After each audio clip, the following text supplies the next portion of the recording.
Et si j'assumais le sens que je veux donner à ma vie? Pour répondre à cette question, je vais vous proposer un petit exercice, une petite expédition à mes côtés, au milieu d'un massif montagneux, en plein cœur de la nature. D'abord, je dirais que pour moi, il y a deux visions de vie radicalement différentes. À gauche, un chemin, une carrière bien tracée, bien rectiligne. Bon, un paysage relativement monotone, il ne peut pas arriver grand-chose, il y a peut-être quelques petits nuages à droite et à gauche, mais bon, rien de bien menaçant. À droite, par contre, on voit un environnement avec beaucoup plus de relief. Une multitude de montagnes, c'est chacune une aventure de vie. C'est aussi différents paysages qui évoluent au gré des saisons. Il y a des forêts, il y a des lacs, potentiellement des barrières infranchissables, donc qui vont nous obliger à revenir en arrière. Il y a aussi plein d'endroits où on peut se perdre.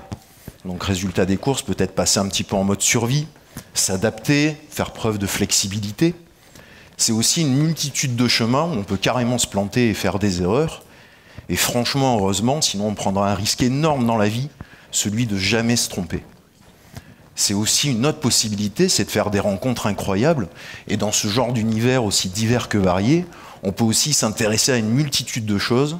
En gros, se coucher moins con tous les soirs. Ça, c'est quand même important. Par contre, j'avoue un truc, c'est qu'on peut aussi facilement se perdre complètement.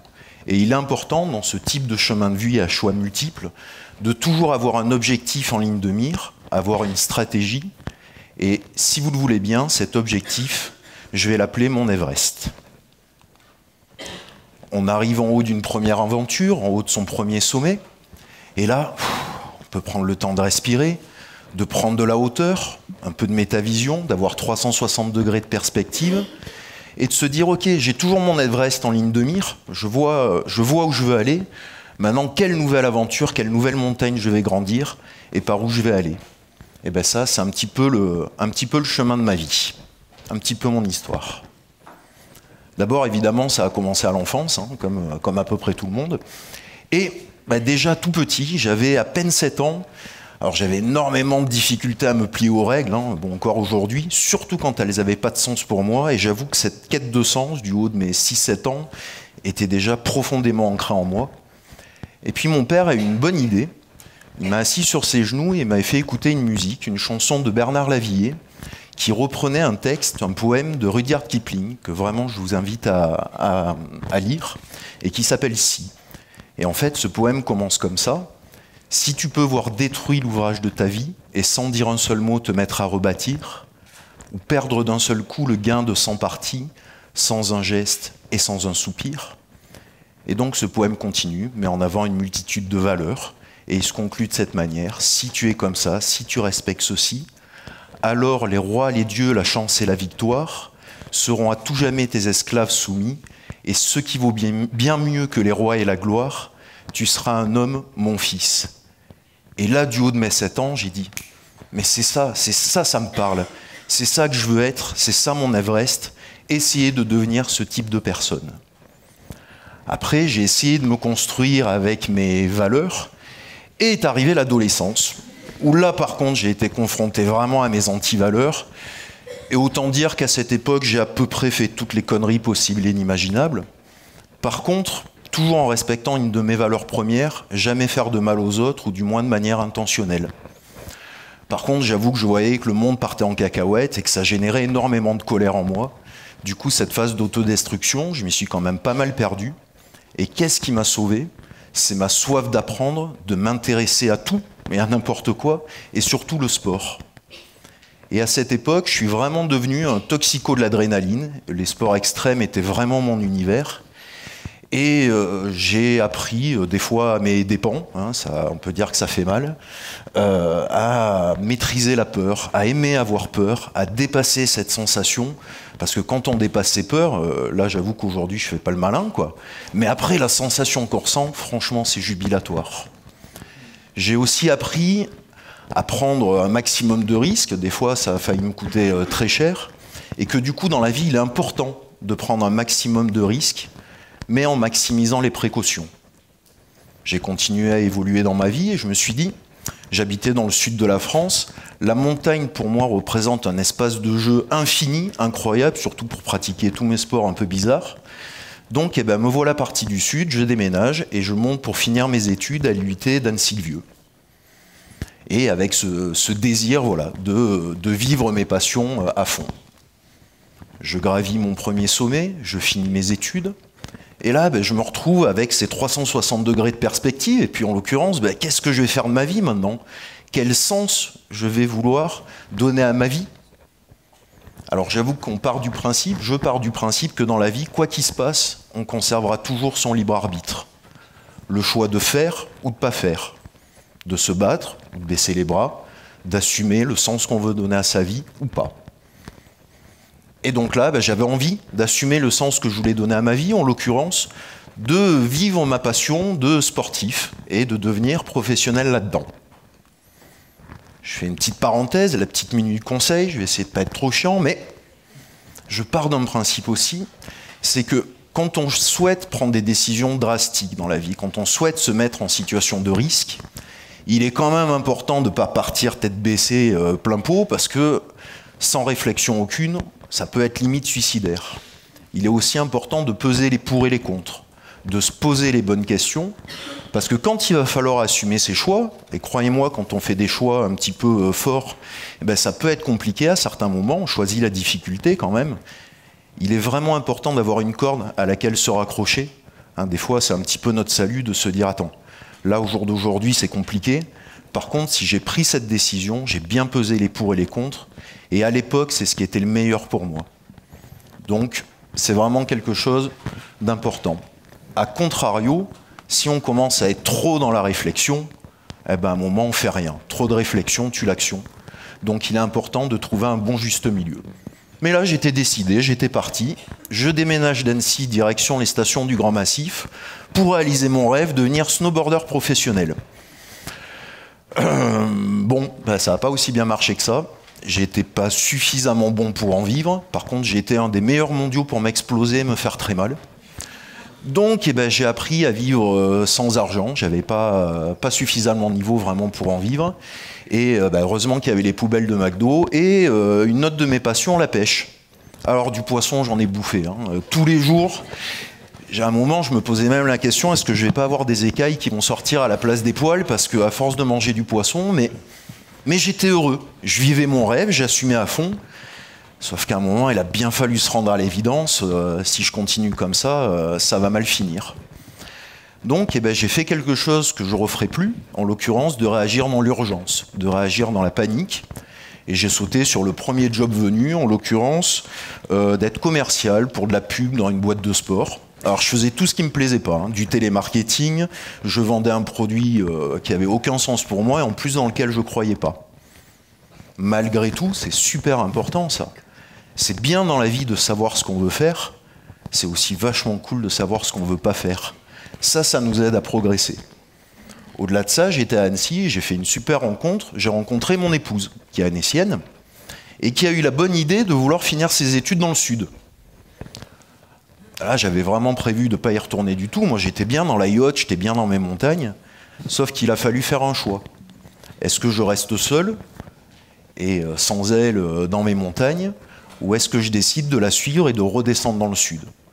Quel sens je voulais donner à ma vie? Vivre dans l'amour à ses côtés. Donc, déménagement de Haute-Savoie, et on arrive dans les Alpes-Maritimes. Je vous en parlais, la pêche sportive, c'était vraiment quelque chose qui me passionnait. Et j'ai trouvé dans un magazine de pêche une annonce qui proposait un poste de directeur de magasin pour un magasin de pêche spécialisé là-bas. Donc soyons fous, ça a plutôt l'air cool.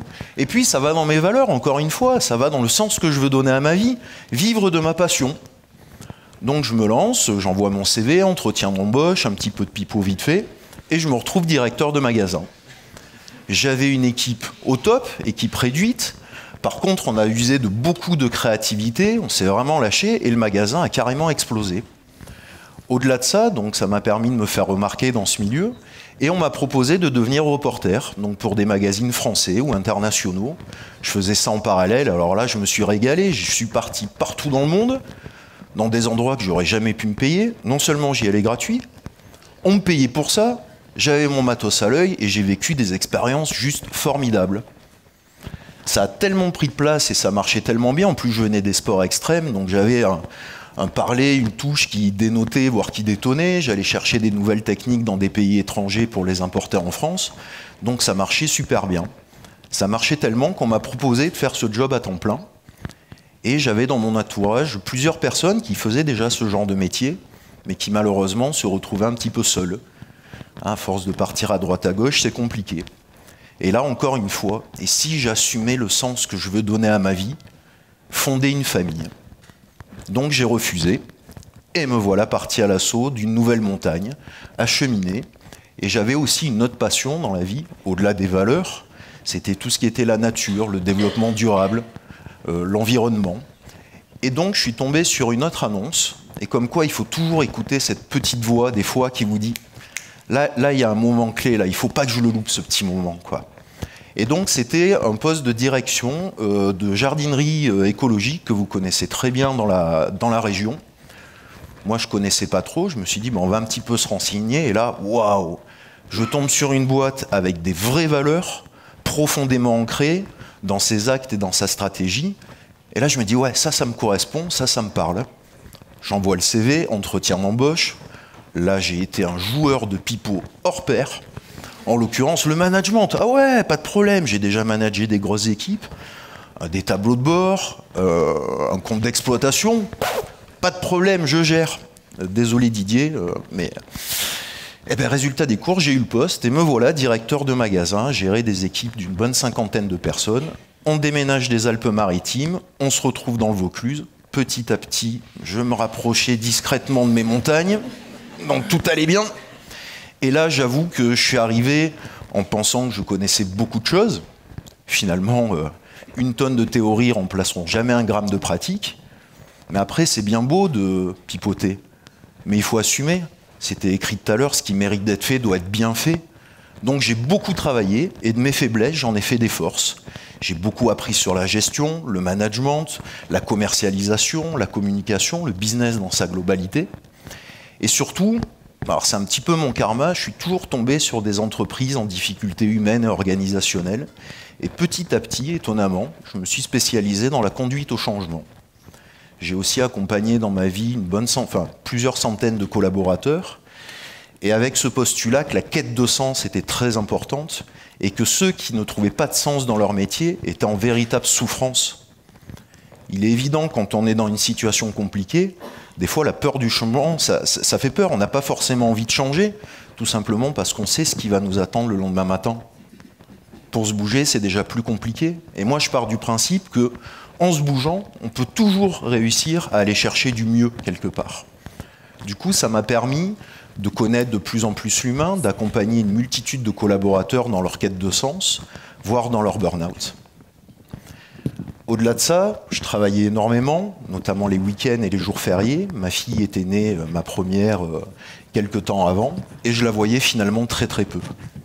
Et puis, vers ses 2 ans, elle a posé une question à sa mère en disant, en parlant de moi, c'est qui ce monsieur? Et là, je me suis pris, excusez-moi l'expression, une baffe dans la gueule abominable. Est-ce que c'est ça? Est-ce que c'était le sens que je voulais donner à ma vie? Du coup, j'ai décidé d'arrêter. Quel sens je voulais donner à ma vie? Au moins être un bon père. Du coup, me revoilà en haut d'un nouveau sommet, à contempler ces 360 degrés de perspective, cette multitude de chemins empruntés, toujours avec mon Everest, toujours avec mon objectif en ligne de mire, et en me disant, maintenant, je fais quoi? Alors là, ça a été un brainstorming permanent. J'ai beaucoup testé. J'ai semé énormément de choses. Encore une fois, quand on s'intéresse à tout, on trouve toujours de quoi faire. Alors j'ai testé, je voulais me lancer dans l'élevage de crevettes d'ornement, dans la culture de champignons, dans l'élevage de poules, il y avait des poules qui couraient partout dans la maison, dans la permaculture, j'ai appris à faire du fromage de chèvre. Je me suis aussi formé à l'hypnose, à la PNL et à l'EM2R. Bref, je me suis cherché, j'ai testé, encore une fois, c'est dans l'action, et puis d'apprendre, ça c'est important. Qu'est-ce qui va germer? Qu'est-ce qui va sortir? Le but c'est de semer. Est-ce que ça va être une mauvaise herbe? Est-ce que ça va être un arbre majestueux? En tout cas, si on ne sème pas, on aura du mal à trouver une réponse. Et puis, dans cette quête de sens, je suis tombé sur une légende amérindienne racontée par un monsieur extraordinaire qui s'appelle Pierre Rabhi. Et cette légende dit Dans la forêt amazonienne, il y avait un feu gigantesque. Tous les animaux étaient prostrés dans un coin à regarder le carnage et voir leur habitat se faire détruire. Et il y avait juste un petit colibri qui s'excitait. Il partait à fond, à droite, à gauche. Il prenait une petite goutte d'eau, il allait l'acheter dans le feu. Il repartait une goutte d'eau, il la jetait dans le feu. Et puis il y avait un tatou au milieu qui commençait à être exaspéré par toute cette agitation et qui lui dit « Oh, colibri, tu te rends pas compte là? T'es fou, quoi? Qu'est-ce que tu fais? T'arriveras jamais à éteindre le feu avec ta petite goutte ?» Et le colibri s'arrête un instant et lui répond « Ouais, je sais, mais je vais faire ma part. » Et ça a fait tilt. Et si je faisais ma part, est-ce que ça allait pas être ça, le nouveau sens que j'allais donner à ma vie? Mettre mes compétences au profit de l'autre. Je crois pas au hasard, et quelques jours après, j'ai été contacté par des chasseurs de tête qui m'ont proposé la responsabilité d'une association où mes collaborateurs formaient des chiens qui étaient confiés gratuitement à des personnes en situation de handicap moteur. Bref débrief avec mon épouse. Allez, c'est parti, ça a l'air cool. On met la gamine dans la voiture et on déménage du Vaucluse, direction les Monts du Lyonnais. Au passage, on continue à se rapprocher un petit peu de la Savoie et des montagnes. Et là, j'ai vécu une période de ma vie extraordinaire, très dure, un vrai ascenseur émotionnel. J'ai appris à découvrir le monde du handicap. Bon, avec tous les sports extrêmes, j'avoue que je l'avais déjà côtoyé pas mal de fois, et moi aussi j'ai frisé la correctionnelle. Mais j'ai beaucoup appris de l'humain, en l'occurrence sa capacité à rebondir face à des grosses épreuves, sa bienveillance, sa capacité de résilience. J'ai découvert aussi beaucoup de joie dans cet univers. Et vraiment, c'est une époque qui m'a vraiment bouleversé. J'ai aussi appris beaucoup sur moi, en l'occurrence à relativiser les épreuves, à dédramatiser. Ça ne veut pas dire que je me fous de tout. Par contre, j'avoue que maintenant, je rentre à la maison, tant que ma femme et mes enfants sont en bonne santé, le reste, ça prend quand même un petit peu moins d'importance. Mon deuxième enfant est né, je voyageais, enfin je bougeais beaucoup, j'avais un bon tiers de la France à gérer. Et donc je suis parti sur une nouvelle aventure. En l'occurrence, j'ai récupéré la direction générale d'une association de protection des animaux. Et là, j'avoue que j'en ai vraiment pris plein la gueule. J'ai été face à mes antivaleurs, à la souffrance, à l'extrémisme, aux agressions, aux menaces de mort. Et j'avoue que ça a été une partie de ma vie un petit peu compliquée. Et je suis tombé sur un TEDx qui a été tourné à Valenciennes. Je vous invite d'ailleurs à aller le regarder, de Michel Poulert, j'espère que j'écorche pas son nom, et qui met en avant de manière très intelligente la différence entre le courage et l'audace, et surtout entre la persévérance et l'obstination. Et dans ce métier, j'avoue qu'au-delà de la persévérance, j'étais allé dans l'obstination. J'étais aussi face à beaucoup d'antivaleurs, je me battais contre des moulins à vent, et à un moment, il a bien fallu se rendre à l'évidence. Là, je sortais du sens que je voulais donner à ma vie. Donc on arrête, et on se retrouve en haut de son nouveau sommet, avec cette expérience de dire « je ne perds jamais, soit je gagne, soit j'apprends ». Je pars vraiment du principe que toute expérience, même si elle est mauvaise, nous permet de remplir notre sac à dos de nouvelles compétences. Et quand on me pose cette question, repartir à zéro, moi je réponds, en voilà une phrase qu'elle est con. En voilà une phrase qu'elle est con. On ne repart jamais à zéro. On remplit toujours son sac à dos de nouveaux outils. Du coup, là, j'étais prêt à monter ma boîte, à essayer de compulser tous ces outils, toutes ces valeurs dans une entreprise qu'on montrait. Donc on étale ces outils, et c'est un petit peu comme quand on a passé sa vie dans un magasin de bricolage. On est avec son chariot, on remplit son chariot d'outils divers et variés, et à un moment, il est quand même bien de passer à la caisse et d'utiliser ces outils. Finalement, dans un parcours certes un petit peu atypique, avec réflexion, toutes les pièces du puzzle commencent à se rassembler et amènent une vraie cohérence.